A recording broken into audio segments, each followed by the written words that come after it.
대하여 그에게 편안하게 말할 수 없더라. 요셉이 꿈을 꾸고자 자기 형들에게 말하매 그들이 그를 더욱 미워하였더라. 요셉이 그들에게 이르되 정하건대 내가 꾼 꿈을 들으시오. 우리가 밭에서 곡식단을 묶더니 내 단은 일어서고 당신들의 단은 내 단을 둘러서서 절하더이다. 그의 형들이 그에게 이르되 내가 참으로 우리의 왕이 되겠느냐, 참으로 우리를 다스리게 되겠느냐 하고 그의 꿈과 그의 말로 말미암아 그를 더욱 미워하더니 요셉이 다시 꿈을 꾸고 그의 형들에게 말하여 이르되 내가 또 꿈을 꾼즉 해와 달과 열한 별이 내게 절하더이다 하니라. 그가 그의 꿈을 아버지와 형들에게 말하되 아버지가 그를 꾸짖어 그에게 이르되 내가 꾼 꿈이 무엇이냐? 너와 내 어머니와 내 형들이 참으로 가서 땅에 엎드려 내게 절하겠느냐? 그들의 형들은 시기하되 그의 아버지는 그 말을 간직해 두었더라. 아멘. 여러분, 사순절을 지금 보내고 있습니다. 우리를 향한 그리스도의 십자가의 사랑과 은혜로 매일매일 경건과 어떤 그 사랑 앞에 우리의 삶을 내어놓을 수 있는 귀한 걸음들이 될 수 있기를 간절히 소망합니다. 여러분, 우리가 자주 부르는 찬양이지요. 하나님의 꿈이 나의 비전이 되고 예수님의 성품이 나의 인격이 된다라고 하는 우리 찬양, 자주 예배 가운데나 또한 우리가 우리의 삶 가운데 많이 부르실 것입니다. 저도 주일이나 기도회 때 많이 부르고 또한 이 가사가 참 많은 도전이 되는 귀한 찬양입니다. 근데 여러분, 오늘 우리가 이 말씀을 함께 나누면서 하나님의 꿈과 예수님의 성품으로 변화되지 않았을 때 하나님의 꿈, 하나님의 성품으로 다져지지 않은 사람들의 삶의 모습을 보았을 때 그 모습이 사실 얼마나 형편없는지에 대해서 우리는 사실 오늘 말씀에 등장하는 사람들을 통해서 잘 볼 수 있습니다. 오늘 말씀 가운데 야곱과 또한 형들과 요셉을 살펴볼 것인데 그중에 특별히 요셉을 보면 우리는 요셉에 대해서 뭐라고 수식을 하는가 대부분 꿈꾸는 자라고 우리가 요셉에 대해서 대부분 많이 수식하지요. 그러나 여러분, 우리가 오늘 본문만 놓고 보면, 우리가 오늘 방금 읽었던 37장의 이 말씀만 놓고 보면 요셉이 정말로 하나님의 꿈을 꾸고 하나님의 비전을 품고 있는 자인지 그런 모습이 사실은 잘 보이지 않습니다. 되려 그냥 치기 어린 17살의 그냥 한 소년으로밖에 보이지 않습니다. 그의 인생의 지금의 모습을 보면 그가 훗날에 정말 애굽의 총리가 되어서 그 모든 일들을 해내는 정말 뛰어난 재능을 가지고 있고 리더십을 가진 자라고 사실 상상하기가 좀 어려워요. 무엇이냐면 그 안에 그가 하나님의 성품으로 다듬어지기 전에 그의 삶을 움직이고 있었던 그의 가장 중심이 되었던 자, 우리의 신앙의 고백으로 하면 무엇입니까? 우리 안에 가지고 있는 이기적인 죄성의 그 죄가 자신의 삶의 목표와 원칙과 기준이 될 때의 삶의 모습이 무엇인지 우린 오늘 모습을 통해서 사실은 잘 살펴볼 수 있습니다. 그렇게 우리가 오늘 말씀을 통하여서 야곱과 또한 형들과 요셉의 이기적인 죄성의 모습을 발견하면서 우리가 이번 사순절의 기간에 우리 안에 십자가 앞에 내어놓아야 할 우리의 이기적인 죄성의 모습들을 다시 한번 점검해보는 귀한 시간이들이 될 수 있기를 간절히 소망합니다. 여러분, 야곱과 라헬 사이에 태어난 요셉은 우리가 본문을 보면 알 수 있지만 아버지로부터 정말 남다른 사랑을 받았죠. 편애라고 할 수 있을 정도로 유별난 사랑을 받았습니다. 아마도 야곱에게는 그가 자신을 사랑했던 라헬을 통해 태어난 아들이고 또한 늦둥이고 또한 어린 나이에 어머니를 잃어야 했다라고 하는 그런 짠한 마음 때문인지 모르겠지만 요셉에 대해서는 더욱 넉넉한 마음이었고 더 많은 사랑을 베풀었었습니다. 그래서 성경도 이 야곱의 마음에 대해서 전혀 숨기고 있지 않아요. 성경도 기록하고 있지 않습니까? 3절에 노년에 얻은 그 아들이기에 다른 여러 아들보다 그를 더 사랑했다라고 기록하고 있는 것입니다. 성경에 기록하고 있을 정도로 그의 사랑이 정말 노골적이었던 것이죠. 다른 형제들이 느낄 때도 아버지가 요셉만큼은 더 특별히 사랑하고 있구나, 우리는 찬밥이구나라고 하는 게 느껴질 정도였을 것입니다. 그런데 그를 특별히 더 사랑했던 증거로 보일 수 있는 것이 무엇입니까? 바로 그가 입고 있는 옷, 채색 옷이지요. 여러분, 요셉만 채색 옷을 입힌 것입니다. 근데 여러분, 이 채색 옷이 어떤 옷입니까? 이 채색 옷은요, 일을 하기에는 불편한 옷이에요. 지금 우리 표현으로 하면 어떤 옷과 비슷할까요? 아마 한복과 같은 옷일 것입니다. 한복을 입고 뭐 양을 키우거나 아니면 농사일을 돕는다거나 사실 이런 거 하기에는 너무나도 불편하지 않습니까? 채색옷도 마찬가지였던 것입니다. 요셉에게 채색옷을 입혔다라고 하는 것은 다른 형들이 가정을 위해서 또한 부족을 위하여서 양들을 돌보며 일을 할 때 요셉은 아무것도 하지 않았다는 거예요. 요셉은 아무것도 하지 않고 그저 형들이 그 일을 잘하고 있는지 못하고 있는지를 보고 참견하고 그런 것들로 시간을 보낸 거예요. 또 심지어는 어땠습니까? 형들이 어떤 일을 하거나 아니면 어떤 일에 대해서 완벽하게 완수하지 못하며 그것을 아버지한테 가서 바로 말하는 거예요. 사실 형제들 안에서 얼마나 꼴보기 싫었겠습니까? 근데 여러분, 요셉에게 사실 이런 요셉의 이 어린 시절의 이런 모습에는요, 야곱의 편애가 요셉에게는 선한 영향력이 되지 못했음을 우리는 알 수 있습니다. 여러분, 보통은 어떻습니까? 누군가에게 특별한 사랑을 받으면 어떻습니까? 보통 사람들이면 누군가 나를 특별히 좀 더 배려해주고 사랑해주고 아껴지는 모습을 보면 내 주변에 있는 사람들이 그런 사랑을 받지 못함에 의해서 주변의 사람들에서 미안한 마음을 갖거나 그 사람들의 눈치를 살피는 것이 보통 사람들의 당연한 모습이고 반응이고 행동입니다. 근데 요셉은 그런 모습이 전혀 보이지 않는 것이죠. 도리어 형들의 잘못을 지적하고 아버지에게 이르는 버릇없는 딱 미움받기 좋은 캐릭터로 자라는 것입니다. 아마 여러분들도 형제간이 있으면 어린 시절에 자라면서 이런 경험들이 한두 번 있을 거예요. 그리고 이런 경험들이 심해지면 어떻습니까? 나중에 이제 부모님들과 명절에 모이면 다툼의 원인이 되는 거지요. 왜 그때 아버지하고 어머니는 형에게만, 오빠에게만, 언니에게만 이렇게 잘해주고 내가 그때 그것 때문에 얼마나 서운했는지 아냐고 하면서 심심치 않게 가족들 안에 다툼의 원인이 되는 것들이 사실은 편애입니다. 그런데 여러분, 야곱도 사실은 어떻습니까? 아버지 이삭으로부터 좀 편애를 받았죠. 무엇입니까? 이삭은 에서를 더 사랑했지요. 왜입니까? 야곱은 에서와 같은 그런 와일드하고 또한 사냥을 잘하는 모습을 갖고 있지 않으니까 이삭은 야곱을 더 사랑했던 거예요. 근데 야곱도 이삭이 에서를 더 사랑하는 모습을 알고 있었기에 그도 아버지의 그 편애에 대해서 아버지의 사랑을 어떻게든 그 받고 싶은 마음에 아버지를 속이고 그 속이는 결과로 인하여서 그는 가정에서 도망치듯이 나와서 어려운 시절을 보내야 했던 그의 인생의 경험이 있었습니다. 그가 그런 경험을 했다고 하면 그 경험을 바탕으로 해서 나는 나중에 가정을 꾸리면 모든 자녀들에게 동등하게 사랑을 베풀고 인격적으로 대해야지라고 싶을 것 같은데 그렇지 않다는 거예요. 야곱 스스로도 아버지에게 받았던 그 편애의 마음을 동일하게 또 오늘 요셉을 통해서 보이고 있는 것입니다. 여전히 그의 상처를 되물려 주고 있는 것입니다. 고통을 받았던 자가 고통을 주는 자로 서 있는 것이 오늘 야곱의 모습입니다. 여러분, 이것이 바로 야곱의 죄성입니다. 그 죄성은 어떻습니까? 이 가족들 사이에 비극의 씨앗이 되고 있지 않습니까?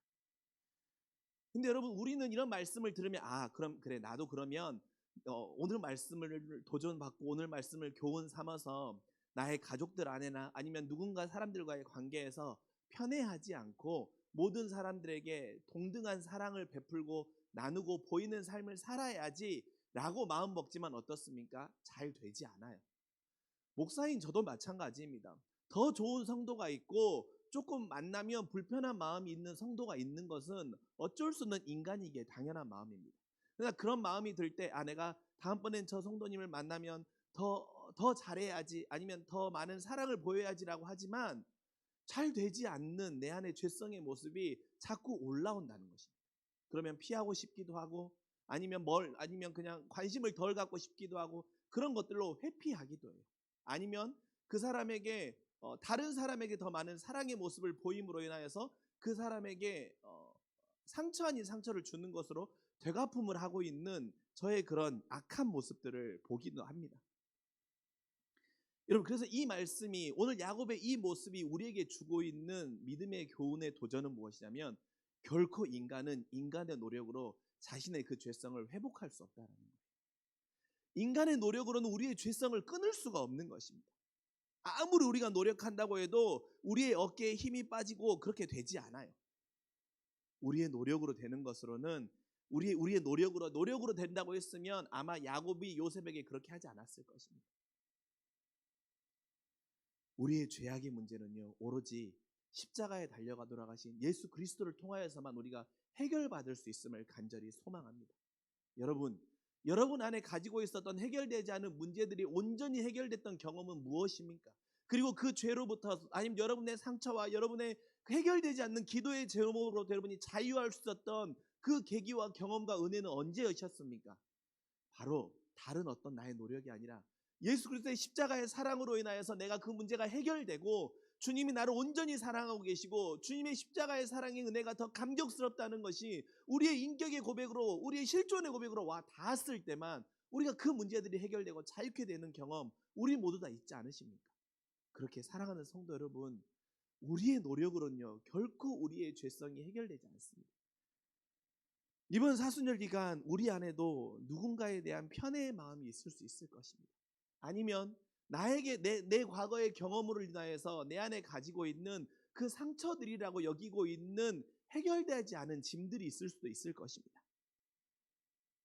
여러분 그 편애의 마음이 내가 받았던 편애의 상처임을 인정하고 그것은 십자가의 사랑 안에서 끊어지지 않으면 결코 해결되지 않음을 우리가 기억하시고, 이번 사순절 기간 우리가 이거 하나만이라도 우리의 이 죄성이 십자가에서 놀라운 주님의 사랑으로 인하여서 온전하게 되고 회복해 되고 자유케 되는 그 은혜를 경험한다고 하면 이번 사순절은 여러분들에게 어느 사순절보다 더욱더 값진 사순절이 될 거라 확신합니다. 그렇게 여러분, 우리의 죄성을 나의 노력과 나의 의지가 아닌 십자가의 주님 앞에 온전히 내어놓으시고 그 주님의 사랑으로 인하여서, 주님의 회복하심으로 인하여서, 주님의 믿음의 도전과 결단의 요청으로 인하여서 우리가 반응함으로 인하여서 우리 안에 자유케 되는 놀라운 역사가 이번 사순절 안에 있기를 주님의 이름으로 간절히 축원합니다. 여러분, 두 번째로 요셉의 형들을 한번 살펴보고자 합니다. 여러분, 요셉의 형들은 어떻습니까? 두말할 나이가 없지요. 요셉의 행동이 결코 마음에 들지 않았습니다. 아마도 여러분, 우리 모두가 아마 이러한 일을 당한다면 그랬을 것입니다. 나이도 한참이나 어린데 어떻습니까? 시콜콜 참견하고 자신들의 잘못을 아버지에게 다 말하는데 어느 누가 좋다고 예쁘다고 할 수 있겠습니까? 그리고 아버지마저도 동생을 더 사랑하니 형들에게도 결코 요셉은 다정스럽게 보이지 않았을 것입니다. 그런데도 눈치 없이 일관되게 행동하는 요셉의 모습을 보면 참 요셉도 어린 시절에 눈치가 없었던 것 같아요. 좀 눈치가 있을 만도 한데. 그런데 어떻습니까? 우리가 잘 알다시피 이 요셉의 결정적으로 형들의 마음 가운데 악한 마음을 품게 하는 그 불씨를 던집니다. 자신의 꿈 이야기를 하는 것이지. 여러분, 당시의 꿈과 지금의 꿈에 대한 의존도는 매우 차이가 많습니다. 당시의 꿈은 모든 미래에 대한 상징이 담겨 있기 때문에 모두가 꿈에 대해서 소홀히 여기지 않았음을 우리가 잘 알고 있지 않습니까? 그런데 요셉이 그 특별한 꿈이라고 생각하는 것들을 형들에게 알리고 싶었던 것입니다. 그래서 형들을 부르면서 내 꿈을 들으시오 라고 말하고 그 꿈 이야기를 하는 거예요. 내 곡식단은 일어서서 형들의 곡식단이 내 단을 둘러서서 절을 했다라고 하는 것입니다. 안 그래도 미운데, 안 그래도 아버지에게 섭섭한 마음이 있고, 안 그래도 그 행동이 눈에 가시처럼 그랬는데 이 꿈의 말을 들었을 때 형들은 그 마음 가운데 이제 더 이상 나의 힘으로 더 이상 이제 이걸 가만히 놔둘 수 없겠구나라고 하는 그 마음이 올라왔던 것입니다. 그리고 그 마음은 증오가 되고 그 증오는 잘못된 악한 판단을 내리게 했던 것입니다. 요셉만 사라진다고 하면 이 모든 상황이 종결될 거라고 하는 어리석고 잘못된 판단 말이죠. 그렇다면 여러분, 우리가 이 말씀과 오늘 형들의 모습을 통하여서 발견할 수 있는 우리 안에 형들의 모습과 같은 또 하나의 죄성의 모습은 무엇입니까? 첫 번째로는 형들에게는 긍휼의 마음이 부족했다는 것입니다. 불쌍히 여기는 마음. 요셉 사실 정말로 얄미운 행동의 모습을 보이는 동생입니다. 그러나 만약에 형들이 요셉에게 긍휼에 필요한 요소를 알았다고 한다면, 헤아리는 마음이 있었다고 한다면 어땠을까요?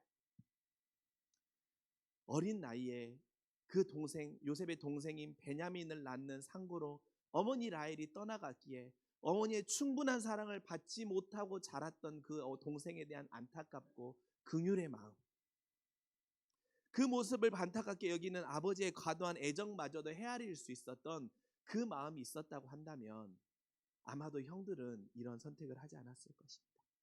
넉넉한 마음으로 봐줄 수 있는 그 마음 말입니다.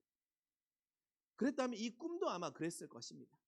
이 아직 철이 없는 동생이, 아직 사리 분별이 되지 않는 동생이 자기들 앞에 나와가지고 형 내가 이런 꿈을 꿨는데 이 꿈 내용 어때요? 라고 말했을 때, 아 네가 이런 꿈을 꿨니? 아 네가 그러면 우리 가문과 우리 가족을 살리는 그런 역할로 쓰임을 받으려나 보다 라고 하고 격려해주고 지지해주고 응원하는 선한 영향력과 그 넉넉한 마음을 보였다고 한다면 아마 요셉에게나 그 가족 안에서 더 좋고 돈독한 관계로 나아갈 수 있었을 것입니다.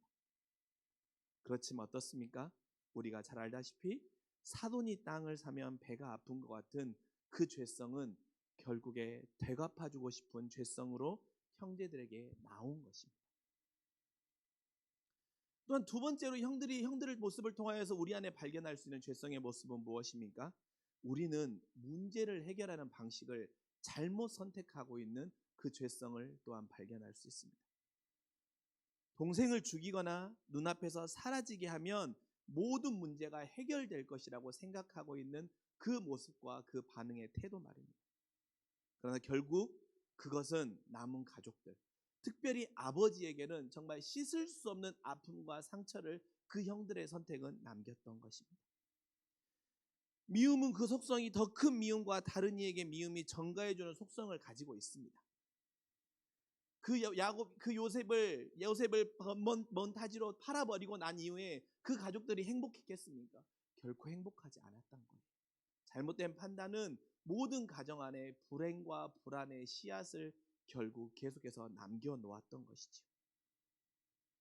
사랑하는 성도 여러분, 우리 형제들의 모습에 보이는 우리 안에 이러한 죄성의 모습들, 우리 안에 조금 더 넉넉한 마음을 갖기를 원한다고 하는 주님의 그 요청 앞에, 아니요 주님, 나는 넉넉한 마음 싫어요. 나는 한 대 맞았으면 두 대 치고 싶고요. 주님, 누군가 나의 오른뺨을 치면 왼뺨도 치고 싶고, 아니 다리를 걸어서 저 사람이 다시는 나를 치지 못하도록, 저 사람이 다시는 나한테 대들지 못하도록 하고 싶은 우리 안에 이 죄성의 모습을 주님은 십자가 앞에 버리고 내어놓으라고 우리에게 요청하고 있는 것입니다. 그리고 우리 안에 더욱더 이 사순절의 기간에 넉넉한 마음으로 점점 더 경쟁과 점점 더 양보가 사라지고 점점 더 미움이 넘실대고 있는 이 세상 가운데 십자가의 사랑으로 그 사랑의 삶을 살고 보이라고 주님은 우리에게 요청하고 있는 것입니다. 그리고 또한 결코 사랑 외에는 어떠한 문제가 해결될 수 없음을 우리에게 분명히 말씀해 주시고 있는 그 주님의 이 말씀이 우리의 도전이 되어서 우리 안에 죄악의 자리를 점점 더 십자가의 사랑으로 지워가시고 넉넉함의 마음과 모든 문제를 해결해 나아갈 때 악을 악으로 갚는 것이 아니라 악을 선으로 이겨내는 거룩하고 복된 주님의 성도의 삶을 살아가는 귀하고 복된 우리 모두가 되실 수 있기를 주님의 이름으로 간절히 축원합니다. 우리 마지막으로 이제 그럼 요셉의 죄성에 대해서 한번 살펴보기를 원합니다. 앞에서 많은 부분들에 대해서 말했기 때문에 다른 이에 대한 배려가 없는 모습들, 또한 특별한 사랑에 대한 감사가 없는 모습들, 여러 가지들을 말할 수 있겠지만 오늘은 그것보다는 비전이라는 관점에서 한번 여러분들과 제가 한번 이 말씀을 나눠보고자 합니다. 제가 서두에 말씀드렸던 것처럼 하나님의 꿈이 나의 비전이 되고 예수님의 성품이 나의 인격이 되지 않으면 아무 소용이 없다고 말씀드렸지 않습니까? 아버지와 형들의 모습을 통해서 예수님의 성품에 대한 이야기를 했다고 한다면 지금 요셉을 통해서는 하나님의 꿈이 나의 비전이 되지 않는 자의 삶의 모습이 죄임을 이 말씀을 통해서 우리가 함께 나누기를 원합니다. 여러분, 요셉은요 당시까지만 하더라도 이 자신이 꾸었던 두 번의 꿈이 바로 자신의 영광의 꿈이라고 생각했던 것입니다. 이 꿈은 바로 나의 영광이고 나의 드높아짐이고 나의 자랑이고 나의 잘남이고 나의 성공이라고 착각하고 생각했던 거예요. 그래서 이 꿈을 통하여서 내가 다른 형들보다 높아지는 것이고 내가 모든 자들보다 우월한 자리에 설 것이라고 스스로 생각하고 만족하고 좋아했을 것입니다. 여러분, 그렇지만 하나님의 계획은 무엇입니까? 하나님이 이 꿈을 통하여서 보여주고 싶었던 계획은 그것이 아닙니다. 우리가 알지만 이 말씀 이후에 37장 이후의 말씀이 어떤 말씀이 나옵니까? 우리가 이 창세기 말씀을 보면 하나님께서는 그 꿈을 통하여서는 이제 이 부족의 모습이 아니라 지파의 모습을 만들어 가길 원하셨던 하나님의 큰 꿈의 계획이 있었던 거예요. 그러니까 조금 더 견고한 이스라엘을 만들어 가기 위한 하나님의 계획 안에 중요한 토대를 만드는 일을 요셉을 통하여서 하나님은 딛기를 원하셨던 하나님의 꿈과 비전과 계획이 있었던 거예요. 그런데 그 계획과 꿈을 알지 못하고 온통 내 영광과 내 관심이 가 있었던 17살의 요셉은 하나님의 꿈은 나의 비전이 아니었던 것입니다. 나의 비전과 나의 영광으로 인하여서 그것으로만 만족하는 모습에 멈춰 있었던 것이지요. 즉 내 꿈이 하나님의 비전과 하나님 나라 확장과 아무런 연관관계를 생각하지 못한 것이니 다른 무엇보다 요셉의 가장 큰 죄성이라는 것입니다. 여러분, 우리의 인생 가운데 오늘 요셉이 우리에게 주는 믿음의 마지막 도전의 모습은 무엇이냐면, 우리가 한평생 주어진 이 유한한 세상을 살아가면서 우리의 꿈과 우리의 계획과 우리의 목표가 하나님의 꿈과 하나님의 비전과 아무런 관계가 없다고 한다면 그 삶은 죄라는 거예요. 그 삶은 헛되다라는 거예요. 그렇게 살아봤자 결국에는 애굽으로 팔려가는 일밖에 당하지 않는다라는 것을 요셉은 우리에게 도전하고 우리에게 말해주고 있는 것입니다. 이런 관점이 없다 보니 어떻습니까? 내가 아버지로부터 받은 특별함을 당연함으로 여기고 형들을 무시해도 나는 해도 된다라고 하는 잘못된 판단을 내리는 것이고, 또한 그 꿈을 꾸었을 때 모든 이들에게 그냥 드러내고 싶은 마음만 가득했던 것입니다. 그러나 결국 요셉은 그 말로 인해서 어떻게 됩니까? 팔려가게 되는 거예요. 그리고 연단의 시간과 하나님이 요셉을 빚어가는 시간으로 결국 그는 들어가게 되는 것입니다. 만약 요셉이 이 꿈을 나의 영광이 아닌 하나님의 비전으로 기억하고 발견하기 위한 그 안에 하나님께 묻는 시간과 하나님 앞에 기도하는 자세와 또한 그 마음의 태도를 온전히 하나님께 향했다라고 한다면 아마도 그의 삶에 하나님이 그를 만들어가고 다져가는 다른 방법이 있었겠지. 사랑하는 성도 여러분, 정말로 여러분은 여러분의 삶이 하나님의 꿈과 나의 비전, 하나님의 꿈이 여러분의 비전이십니다. 정말로 우리 그러한지 우리 스스로에게 한번 물어볼 수 있기를 소망합니다.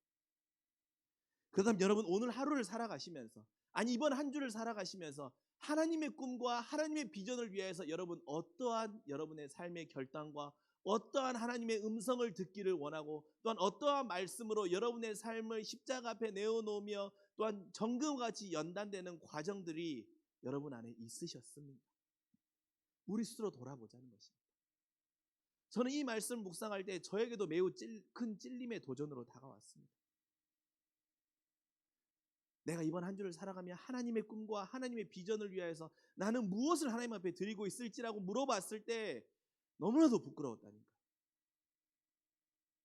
소망하기는 저와 같은 어리석은 죄의 모습을 여러분은 그 길을 걷지 않기를 여러분 간절히 부탁드립니다.